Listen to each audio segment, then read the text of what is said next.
नमस्कार किसान भाइयों, लहसुन के कंद का आकार कैसे बड़ा करें? सभी किसान भाइयों के मन में अभी एक ही सवाल है। और अभी तक आपने लहसुन की कंद को साइज़ को बड़ा करने के लिए या तो किसी पीजीआर का यूज़ किया होगा या फिर आपने किसी एनपीके 0:34 या 0050 का यूज किया होगा। लेकिन आज के इस वीडियो में मैं आपको एक ऐसे प्रोडक्ट के बारे में या एक ऐसे स्प्रे के बारे में बताने वाला हूँ कि जिसका मात्र आपको इस सही समय पर अगर स्प्रे करते हैं तो लहसुन की आपकी जो साइज़ है उसको आप इस और बड़ा कर सकते हैं। तो इसकी जानकारी के लिए आप इस वीडियो में एंड तक बने रहिए। किसान भाइयों, इस साल अगर लहसुन के रकबे की अगर हम बात करें तो इस साल का जो रकबा है वो हर साल की तुलना में डबल से भी ज़्यादा इस बार का रकबा लहसुन का है।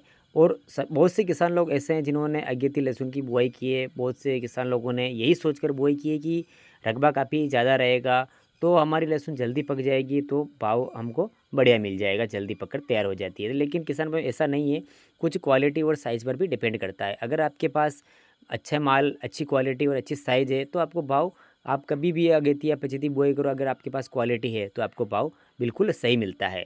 और लेकिन अगर अच्छी क्वालिटी अगर आपको लेना है तो किसान भाई आपको सही समय पर आपको सही स्प्रे करना पड़ता है। तो अगर हम किसान भाइयों अब बात करते हैं कि लहसुन की अच्छी क्वालिटी को आप कैसे ले सकते हैं, तो किसान भाइयों ज़रूरी होता है किसी भी पौधे की जब वेजिटेटिव ग्रोथ होती है तब उस समय उसको आवश्यक न्यूट्रिशन की ज़रूरत पड़ती है। यानी वेजिटेटिव ग्रोथ की अगर हम बात करें तो जब लहसुन का जो कंद का आकार बनना शुरू होता है, यानी कि और जब जड़ों का विकास होता है, जब तना फूलना शुरू होता है, तो उस समय किसान भाइयों आपको ये स्प्रे करना है। जिस स्प्रे की हम बात करें किसान भाइयों, वो स्प्रे है जिसका नाम है एनपीके 13-40-13। किसान भाइयों, एनपीके आपने जैसे 19-19, 0:52-34 इस प्रकार के जो स्प्रे करते हैं उसी प्रकार से जो ये 13-40-13 एनपीके आता है, ये आपको इस समय यूज करना है। अब हम इसकी कुछ खास विशेषताओं के बारे में जानते हैं कि आपको इस समय ये क्यों यूज करना है।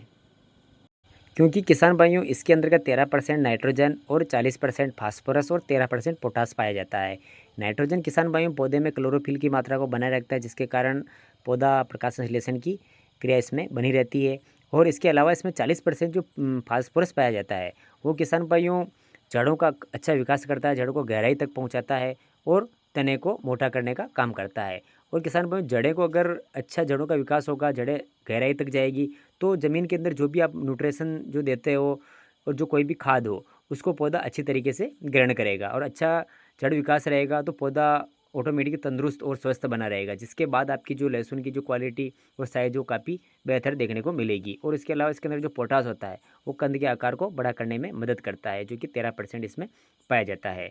तो किसान भाइयों, ये जो 13-40-13 का जो कॉम्बिनेशन है, इसको आप जब लहसुन की जो वेजिटेटिव ग्रोथ होती है, यानी कि जब 40 से 50 दिन की अवस्था होती है, इसी समय लहसुन का कंद का आकार बनना शुरू होता है।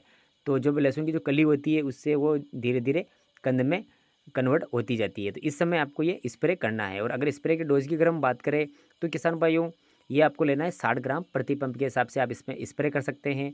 या इसके अलावा अगर आप इसको ड्रिंचिंग के माध्यम से दे रहे हो तो आपको 4 से 5 किलो प्रति एकड़ के हिसाब से आप इसको ड्रिंच भी कर सकते हो। किसान भाइयों, स्प्रे में आप इसको किसी भी फंगिसाइड या कीटनाशक के साथ इसको आप मिला सकते हैं, लेकिन इसके साथ में आप जो सल्फेट और जो नाइट्रेट वाले जो कॉम्बिनेशन आते हैं, इनको आपको इसके साथ में नहीं मिलाना है।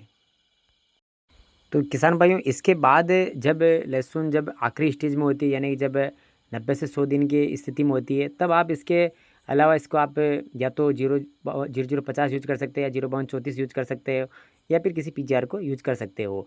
फिर भी उसके अलावा जो आपकी लहसुन की अगर आप ये स्प्रे करते हो तो लहसुन की जो क्वालिटी है वो वाकई में आपको अलग ही देखने को मिलेगी। तो किसान भाइयों, पीजीआर के बारे में अगर हम बात करते हैं, अगर आप पीजीआर किन किसान भाइयों को यूज़ नहीं करना है, अगर आप ऊँटी लहसुन की खेती कर रहे हो तो उसमें आप पीजीआर यूज़ कर सकते हैं, क्योंकि इसको स्टोर बहुत से किसान लोग नहीं करते हैं।